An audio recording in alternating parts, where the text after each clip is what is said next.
24শে ফেব্রুয়ারি 2022 রাশিয়ার supreme leader Vladimir Putin হঠাৎ করে প্রেস কনফারেন্স করে আর পার্শ্ববর্তী দেশ ইউক্রেনের সঙ্গে যুদ্ধ ঘোষণা করেন। এটা জানা সত্ত্বেও যে ইউক্রেন ন্যাটোর সদস্য হওয়ার চেষ্টা চালাচ্ছে এবং তার পেছনে আমেরিকা, ইউরোপের মতন মহাশক্তিশালী দেশগুলো আছে। তখন অনেক বিশেষজ্ঞরা বলছিল যে এটা পুতিনের রাজনীতিতে নেওয়া সবথেকে বড় ভুল ডিসিশন, আর রাশিয়াকে অনেক বড় কিছুর মোকাবেলা করতে হতে পারে। যদিও রাশিয়া এবং ইউক্রেনের মধ্যে এই যুদ্ধ শুরু হওয়া আজ 3 বছর হতে চলল, কিন্তু আমেরিকা, ইউরোপ এবং ন্যাটো একসাথে হয়েও রাশিয়ার কিছুই করতে পারেনি। কারণ পৃথিবীর সবথেকে শক্তিশালী লিস্টের তালিকায় আমেরিকা এবং চীনের পরে রাশিয়া নিজেদের তৃতীয় স্থান দখল করে রেখেছে। কিন্তু রাশিয়ার সৈন্যবল কতটাই বা শক্তিশালী যে 2 বছর অনবরত যুদ্ধ করার পরেও তার মধ্যে কোনো পরিবর্তন দেখতে পাওয়া যায়নি। আর কেনই বা ভ্লাদিমির পুতিন নাম শোনা মাত্রই আমেরিকা সহ অন্যান্য দেশের ঘাম ঝরতে শুরু করে? সত্যি কি বর্তমানে পুতিন পৃথিবীর সবথেকে বড় শক্তিশালী তানাশা হয়ে গেছে? আজকের এই ভিডিওতে আমরা এগুলো জানার চেষ্টা করব। তো চলুন শুরু করা যাক আজকের ভিডিও। বিগত দশকে আমরা Russia, Ukraine, Taliban, Afghanistan, Israel এবং হামাস যুদ্ধ দেখে আসছি, যার মধ্যে সামিল হওয়া সমগ্র দেশের মাজা ভেঙে গেছে।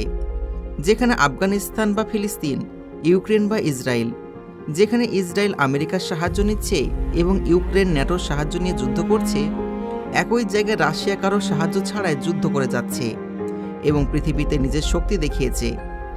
এমন অবস্থায় এখন ভাবনার বিষয় হলো, সর্বদা রাশিয়ার বিপরীতে বলতে থাকা আমেরিকা কেন সামনে এসে রাশিয়ার সঙ্গে যুদ্ধ করছে না, এবং রাশিয়ার কাছে কতগুলোই বা হাতিয়ার আছে যে এতগুলো স্যাংশন লাগানোর পরেও রাশিয়া একবারও ভয় করছে না। তো এর পেছনে দুটো কারণ আছে। সর্বপ্রথম হলো সোভিয়েত ইউনিয়নের সময় থেকে রাশিয়ার হাতিয়ারের সাথে বন্ধুত্ব, আর দ্বিতীয় হলো রাশিয়ার রাষ্ট্রপতি ভ্লাদিমির পুতিন। হ্যাঁ বন্ধুরা, সোভিয়েত ইউনিয়নের পর থেকে রাশিয়ার সৈন্যশক্তি সর্বদা উপরের দিকে উঠে গেছে, কারণ রাশিয়া তাদের বাজেটের সবথেকে বড় অংশ মিলিটারি অর্থাৎ রাশিয়ার আর্ম ফোর্সের ইনভেস্ট করে থাকে। যখন থেকে রাশিয়া এবং ইউক্রেন জার্নি শুরু হয়েছে, তখন থেকে সারা বিশ্বব্যাপী রাশিয়ার উপর অনেকগুলো স্যাংশন লাগানো হয়েছে। কিন্তু রাশিয়া ভারত, চীন এবং অন্যান্য এশিয়া ও আফ্রিকার মতন দেশের সাহায্যে সমগ্র স্যাংশনগুলোকে বাইপাস করে নিজেদের ইকোনমিক কন্ডিশন বজায় করে রেখেছে, যার ফলে যুদ্ধের আগে 2015 থেকে 21 সাল নাগাদ রাশিয়া নিজেদের মিলিটারি বাজেটের উপর $65 বিলিয়ন খরচ করত। ঠিক একই জায়গায় 2022 এবং 23-এর বাজেট বাড়িয়ে $100 বিলিয়ন করে ফেলেছে। অর্থাৎ একদিকে যুদ্ধে হাতিয়ার ব্যবহার করা হচ্ছে, আর অন্যদিকে বৈজ্ঞানিকরা নিত্য নতুন হাতিয়ার তৈরি করে চলেছে। সেই কারণে আমেরিকা এবং ন্যাটো রাশিয়ার সৈনিকদের পরাস্ত করে তুলতে পারছে না। রাশিয়ার কাছে সোভিয়েত ইউনিয়নের সময়কার এমন কিছু হাতিয়ার রয়েছে যেগুলো এতটা পরিমাণ আছে যে এগুলো ব্যবহার করলে রাশিয়া পৃথিবীকে ধ্বংস করে দিতে পারে। বর্তমানে রাশিয়ার সৈন্যরাই এই পুরাতন হাতিয়ারগুলোকে আপগ্রেড করে যুদ্ধে ব্যবহার করছে। রাশিয়ার কাছে কত হাতিয়ার এবং কত বাজেট রয়েছে তা দেখার পূর্বে আমাদেরকে জানতে হবে এত বড় দেশ চালানো তানাশা পুতিন সম্পর্কে, যিনি বর্তমান সময়ে সবথেকে শক্তিশালী এবং ভয়ানক একজন লিডার।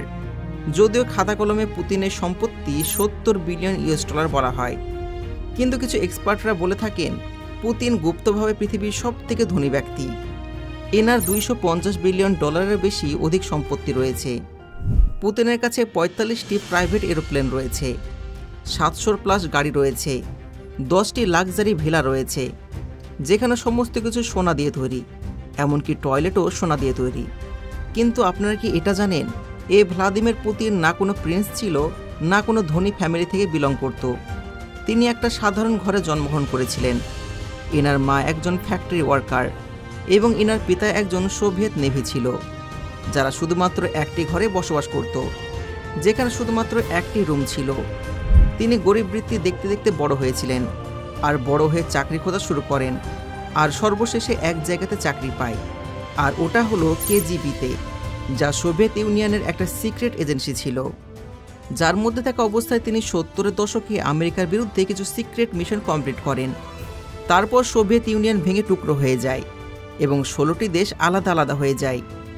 সেই সময় বোরিস এলথেসিন রাশিয়ার প্রেসিডেন্ট ছিলেন, কিন্তু তার আচরণ রাশিয়ার জনগণের জন্য মোটেও ভালো ছিল না, কারণ তিনি জনগণকে গোলামের মতন আচরণ করতেন এবং ওয়েস্টার্ন লিডারদের কথা শুনতেন। ও পাবলিকের সামনে মদ খাওয়া আর নাচ গান করতেন।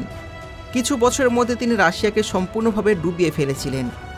সেই কারণে জনগণের মধ্যে তার গুরুত্ব অনেক কম হয়ে যায়।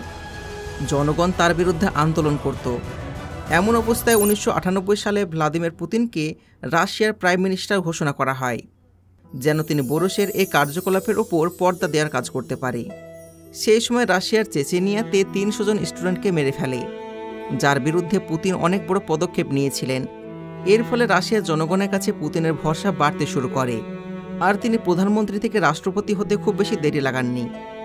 2000 থেকে 2008 সাল পর্যন্ত পুতিন রাষ্ট্রপতি ভূমিকা পালন করেছিলেন, কিন্তু আইনগত দিক থেকে শুধুমাত্র 2টি কারণেই তিনি প্রেসিডেন্ট থাকতে পারতেন। সেই কারণে তিনি 2008 থেকে 2012 সাল পর্যন্ত ভাইস প্রেসিডেন্টের পদ সামলেছিলেন এবং নিজের অ্যাসিস্ট্যান্টকে রাশিয়ার রাষ্ট্রপতি বানিয়ে রেখেছিলেন। 2012 সাল নাগাদ তিনি পুনরায় রাষ্ট্রপতি স্থানে ঢুকে পড়েন, আর আজ পর্যন্ত নড়েননি। পুতিনের শক্তি আপনারা এই বিষয়টি শুনে বুঝতে পারবেন যে আজ পর্যন্ত রাশিয়াতে কোনো মানুষ যদি পুতিনের বিরুদ্ধে আওয়াজ তোলে, তাহলে সে মানুষটি হঠাৎ করে উধাও হয়ে যায়, অথবা কোনো কেসের কারণে জেলে যেতে হয়। সেটা হোক জার্নালিস্ট, ফার্মার, কেজিবি এজেন্ট কিংবা পলিটিশিয়ান। পুতিন কাউকে ছাড়ে না, আর তার শক্তি সম্পূর্ণ ব্যবহার করে নিজের শত্রুকে হারিয়ে দেয়। তিনি ক্ষমতায় আসার পরেই দেশের সৈন্যশক্তিকে বৃহৎ করেন। কিন্তু এখন প্রশ্ন হলো, রাশিয়া কতটা শক্তিশালী? তাহলে আপনাদেরকে জানিয়ে দিই, বর্তমানে রাশিয়ার কাছে 11.5 লক্ষ অ্যাক্টিভ মিলিটারি রয়েছে, যা 2030 সাল পর্যন্ত বেড়ে 20 লক্ষ পর্যন্ত নিয়ে যাবে। এছাড়া রাশিয়ার কাছে 2 মিলিয়ন রিজার্ভ মিলিটারি পার্সন রয়েছে। রাশিয়ার আর্ম ফোর্স 3টে ভাগে বিভক্ত: গ্রাউন্ড ফোর্স, নেভি ফোর্স এবং এয়ার ফোর্স। এছাড়া 2টি ইন্ডিপেন্ডেন্ট আর্মি ফোর্স রয়েছে স্ট্র্যাটেজিক এবং এয়ারবার্ন ফোর্স। একই জায়গায় রাশিয়া 2013 সালে স্পেশাল অপারেশন ফোর্স গঠন করেছিল, যা এতটাই ভয়ানক ছিল যে কোনো কাজ করা যদি কন্ট্রাক্ট নিয়ে নিত, তাহলে সেই কাজটি সম্পূর্ণ করেই ছাড়ত। সর্বপ্রথম যদি রাশিয়ার গ্রাউন্ড ফোর্সের হাতিয়ারের দিকে নজর দিই, তাহলে রাশিয়ার কাছে সবচেয়ে বেশি নিউক্লিয়ার হাতিয়ার রয়েছে, অর্থাৎ 6000টি অ্যাক্টিভ নিউক্লিয়ার ওয়েপন রয়েছে, যা শুধুমাত্র 10 মিনিটের মধ্যে পুরো পৃথিবীকে ধ্বংস করার ক্ষমতা রাখে। এছাড়া রাশিয়ার গ্রাউন্ড হাতিয়ারের মধ্যে উপস্থিত আছে অনেক lakh lakh machine gun, sniper, missile launcher, hand grenade, অনেকগুলো যুদ্ধগাড়ি এবং অটোমেটিক ক্যানন। এছাড়া রয়েছে হাজার হাজার যুদ্ধ ট্যাঙ্ক, যার মধ্যে 800টি রয়েছে T-62, 5000টি রয়েছে T-72, 3480টি রয়েছে T-18 এবং 600টি রয়েছে T-90 ট্যাঙ্ক।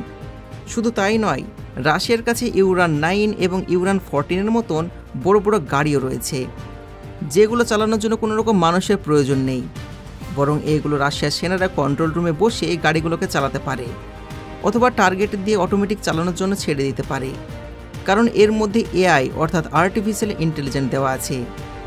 যদি এবার রাশিয়ার নেভির কথা বলি, তাহলে বর্তমানে রাশিয়ার কাছে 1,60,000 অ্যাক্টিভ নেভি অফিসার রয়েছে। এর সাথে আছে 307টি জঙ্গি জাহাজ। এর সাথে রাশিয়ার নেভির কাছে 5টি ডেস্ট্রয়ার, 11টি ফ্রিগেট, 85টি করভেট, 64টি সাবমেরিন, 55টি পেট্রোল ভেসেল এবং 48টি মাইন ওয়ারফেয়ার শিপ রয়েছে। কিন্তু এইগুলো তো শুধুমাত্র কিছু ঝলক, কারণ রাশিয়ার নেভি ফ্লিটের যে 2টি জিনিসকে আমেরিকা ভয় করে, সেগুলোর মধ্যে প্রথমটা হলো অ্যাডমিরাল নিতানশু এয়ারক্রাফট ক্যারিয়ার, যার ওজন 40,000 টন, আর এটি একবারে 80টি প্লেন নিয়ে যাওয়ার ক্ষমতা রাখে। অন্যদিকে দ্বিতীয় স্থানে রয়েছে সাবমেরিন। হ্যাঁ বন্ধুরা, রাশিয়ার কাছে পৃথিবীর সবথেকে বড় সাবমেরিন ফ্রিগেট রয়েছে, যার মধ্যে 3টি আকুলা ক্লাস নিউক্লিয়ার সাবমেরিন রয়েছে, 22টি রয়েছে অ্যাডভান্স ক্লাস অ্যাসল্ট সাবমেরিন এবং 12টি ব্যালিস্টিক সাবমেরিন রয়েছে, যার মধ্যে নিউক্লিয়ার টর্পিডো আগে থেকে লোড করা আছে, যা প্রয়োজন অনুসারে এই সাবমেরিন ফায়ার করতে পারে। যদি পুতিন রাগের মাথায় এগুলো ব্যবহার করে ফেলে, তাহলে তিনি শত্রুদের সাথে সাথে নিজেকে এবং পুরো পৃথিবীকে ধ্বংস করে ফেলবে।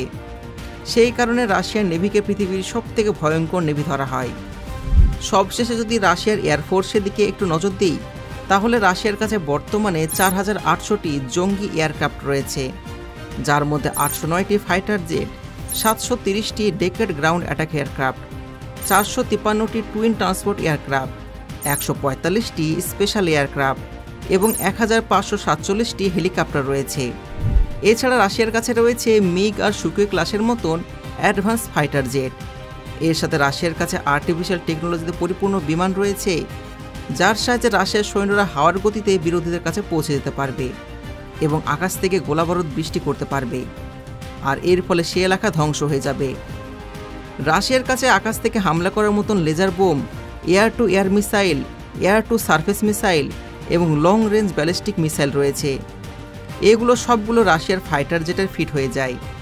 অর্থাৎ সব মিলিয়ে রাশিয়ার এয়ারফোর্সের সঙ্গে মোকাবেলা করা অন্য দেশের এয়ারফোর্সের জন্য ভয়ঙ্কর ব্যাপার হতে পারে। তো এতক্ষণে আপনারা নিশ্চয়ই বুঝতে পেরেছেন আমেরিকা ন্যাটো কেন পুতিনের সামনে এসে যুদ্ধ করে না। তবে এই বিষয়ে আপনাদের রায় কি, অবশ্যই কমেন্টে জানাবেন। আজকের ভিডিও যদি ভালো লেগে থাকে ভিডিওতে লাইক করুন এবং চ্যানেলকে সাবস্ক্রাইব করুন। ধন্যবাদ।